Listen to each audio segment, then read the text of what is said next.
close every day. You acting like a tear saying you don't wanna pay. It's gotta be a fire yourself. Face all down.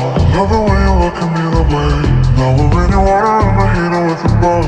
We are buying lip because you came up from the class. T-shirt is your favorite song, Kanye's on. Now you're beckoning for me to dance.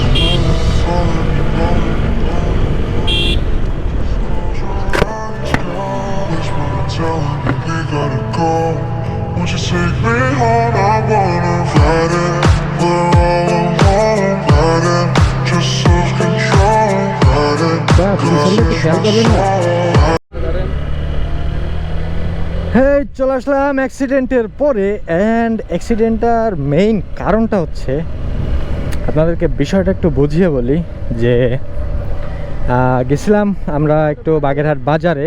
And Bagerhat বাজার থেকে যখন আমরা দশানের দিকে আসতেছিলাম, তখন হচ্ছে ওই ভদ্রলোক যে আর কি, যার সাথে সাইকেল অ্যাক্সিডেন্টটি হয়েছে,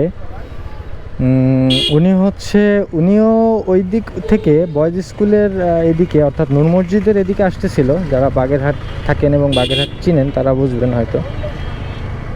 তো যখন হচ্ছে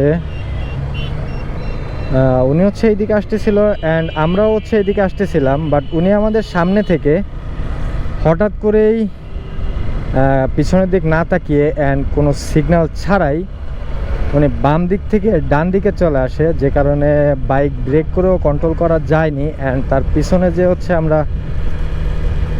বাইকটা আঘাত করছে, অ্যান্ড উনি হচ্ছে পিঠে প্রচণ্ড পরিমাণ আঘাত পাইছে। এখন কতটা আঘাত পাইছে এটা বোঝা যাচ্ছে না। এখন উনি হচ্ছে ডাক্তারের কাছে গেছে, তো নাম্বার নিয়ে আসছি। অ্যান্ড যদি কোনো জরিমানা দিতে হয়, আসলে এখানে দোষটা কার সম্পূর্ণটাই ছেড়ে দিলাম আপনাদের উপরে। আপনারা ভিডিওটি ভালোভাবে দেখবেন অ্যান্ড বিচার করবেন যে আসলে দোষটি কার। কারণ ওনাকে হর্ন দেওয়া হয়েছে, বাট তারপরে হচ্ছে উনি পিছনের দিকে তাকায় নাই। অ্যান্ড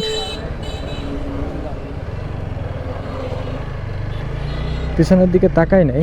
অ্যান্ড ওনার হচ্ছে আরেকটা জিনিস আমি বলি, সেটা হচ্ছে ওনার কানে এয়ারবাড ছিল অ্যান্ড ওনার হাতে ফোন ছিল। উনি এক হাতে সাইকেল চালাচ্ছিল। তো এই হচ্ছে অবস্থা। এখন বিচার আপনাদের হাতে। অবশ্যই কমেন্ট করে বলে যাবেন আসলে দোষটা কার।